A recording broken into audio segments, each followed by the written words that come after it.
Welcome to my channel. Subscribe and enjoy daily stories about cheating, revenge, and relationship advice. I turned the key in the lock and pushed open the door, expecting the usual bustling soundscape of family life, a cacophony of playful shouting, clinking dishes, and the occasional burst of laughter. Instead, a strange stillness greeted me. I slipped off my coat and hung it on the rack, the silence pressing in on me from all sides. "Hello?" I called out, my voice echoing slightly in the empty foyer. The house seemed too quiet, almost as if it were holding its breath. I walked through the living room, the polished floorboards creaking softly under my weight. The first thing I noticed was that the room was tidy, almost too tidy. The scattered toys Max usually left behind were nowhere in sight. I frowned, my unease growing. Something felt off. As I entered the living room, I saw Sarah and Tom on the sofa. They were huddled together, speaking in hushed tones. Tom's son, Max, was on the floor, his back to me as he played with his action figures. Sarah's head was close to Tom's, and I could see her whispering intently. Tom's expression was a mix of concern and discomfort, his gaze shifting nervously. I cleared my throat, trying to catch their attention. "Hey, everyone.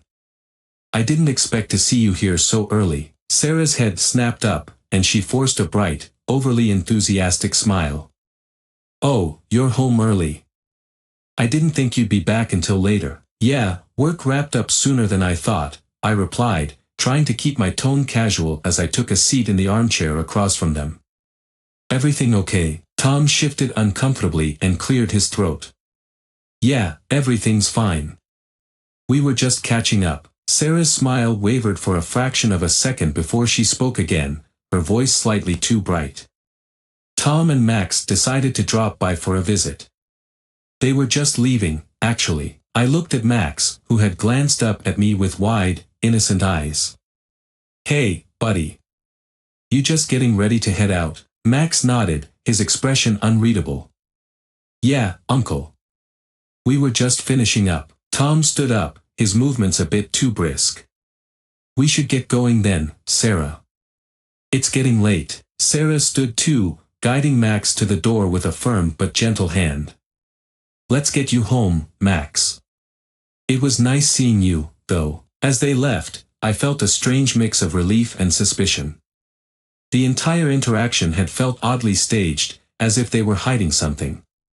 I couldn't shake the feeling that there was more going on beneath the surface. Once they were gone, I wandered around the house, trying to shake off the disquieting thoughts. I made a cup of coffee and sat down at the kitchen table, replaying the encounter in my mind. Why had their behavior felt so off? I didn't want to jump to conclusions, but something about the way they had acted, particularly Tom, left me feeling unsettled. That night, as I lay in bed, the silence of the house was more pronounced. The faint whisper of worry lingered in my mind, mingling with the creeping thoughts of what might really be going on. The days following my unsettling return home were consumed with a growing sense of unease. My suspicions gnawed at me, and I couldn't shake the feeling that there was something more going on with Sarah, Tom, and Max. I needed answers, and I needed them quickly. That's when I decided to hire Laura, a private investigator whose reputation for discreetly uncovering the truth was well known. Laura arrived at my house one chilly morning, her professional demeanor immediately putting me at ease. She had short, dark hair that framed her sharp eyes, and she carried herself with an air of calm confidence. "Mr. Daniels," she greeted me, shaking my hand firmly. "I understand you have concerns about your wife, your brother, and his son. Let's get to the bottom of this." I led her through the house, pointing out key areas where I had seen the suspicious interactions. Laura nodded thoughtfully, taking notes and setting up surveillance equipment. I watched her work, feeling a mixture of hope and anxiety. As days passed, Laura kept me updated with her findings. We met at a small cafe to go over the initial results. Laura laid out a series of photographs and audio recordings on the table, her expression serious. "Here's what we have so far," she began, sliding a stack of photos toward me. "These are shots of Sarah, Tom, and Max in various locations. Nothing overtly incriminating, but there's more. I flipped through the photos, seeing images of Sarah and Tom in conversation at different spots around town. They looked engaged, but nothing seemed immediately alarming. I frowned and looked up at Laura. "What about the recordings?" Laura handed me a small recorder. "Listen to these. They might shed more light on their interactions." I pressed play, and the room filled with the sound of muffled voices. Sarah's voice was clear, though she spoke in a low tone. "We need to make sure he doesn't find out. This has to be done carefully." Tom's voice followed, filled with concern. "I know. We've got to keep it under wraps. He's already stressed enough." My heart sank as the recordings continued. They spoke about meetings, strategies, and keeping secrets. My initial worry had now morphed into a full-blown fear. I could feel my hands shaking as I listened. This sounds like they're planning something behind my back," I said, my voice barely above a whisper. "Are they plotting against me?" Laura's eyes were sympathetic. "It doesn't necessarily mean they're out to harm you. There might be another explanation. Let's keep digging." As I listened to the recordings, I couldn't ignore the sinking feeling in my gut. My thoughts raced. Was my family plotting against me, or was there a different explanation? Laura's voice broke through my thoughts. "There's one more thing I need to show you. It's a bit more revealing." She handed me a folder with a few more photos and documents. Among them was a pamphlet for a support group focusing on addiction recovery. My heart skipped a beat as I realized that the documents were related to alcoholism treatment and support. "Is this?" I began, my voice trailing off. Laura nodded. "Yes. It seems they've been attending these meetings together, trying to find a way to support you without confronting you directly. They're concerned about your drinking and want to help." The realization hit me hard. The secrecy, the hushed conversations, it wasn't a plot against me but rather an effort to help me deal with my worsening alcohol problem. I felt a mix of relief and guilt.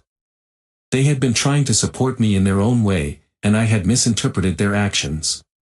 "Thank you, Laura," I said, my voice heavy with emotion. "I need to talk to them." Laura gave me a reassuring smile. "You're welcome. I'm glad we could clear this up. If you need any more help, don't hesitate to reach out." As I left the cafe, the weight of my suspicions had lifted slightly, but a new challenge awaited. I needed to face Sarah, Tom, and Max, and address the misunderstandings that had arisen. The truth was out, and now it was time to confront it. The sun was dipping low in the sky, casting a golden hue over the lake as I pulled up to the family gathering. The picnic area by the water was set up with blankets and chairs, and a fire pit crackled cheerfully in the center. I had decided this would be the perfect place to confront Sarah, Tom, and Max with what I had discovered. The atmosphere was casual and inviting, a stark contrast to the turmoil roiling inside me. As I approached, I could see Sarah setting up plates of food while Max and Tom played a game of catch nearby. They seemed to be enjoying themselves, oblivious to the storm I was about to bring. "Hey, everyone," I called out, trying to sound as composed as possible. "Hope I'm not interrupting anything." Sarah looked up with a genuine smile, though I could see a flicker of concern in her eyes. "Not at all. We were just getting ready for dinner. Come join us." Tom greeted me with a nod, his expression guarded. "Glad you could make it. Everything all right?" I took a deep breath, feeling the weight of the recordings and photos in my mind. "Actually, there's something we need to talk about. I've been doing some digging into what's been going on lately." Sarah's smile faded, replaced by a look of apprehension.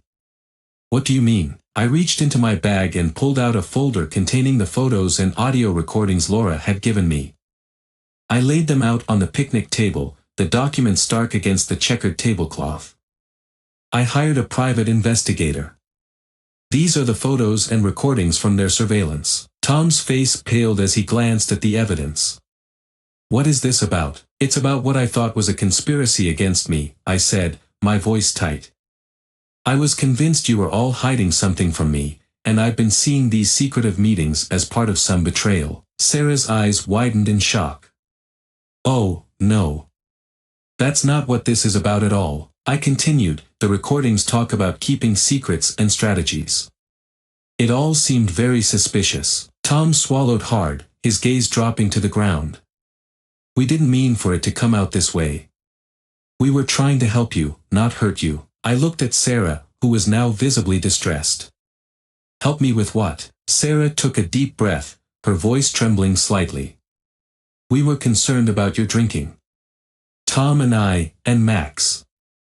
We've been attending a support group to find the best way to approach you about it. We wanted to make sure we did it right, without adding to your stress. Max, who had been quietly observing, spoke up in a small, earnest voice. We didn't want to make you upset or feel attacked. We just wanted to make sure you got the help you needed. The weight of misunderstanding hit me hard.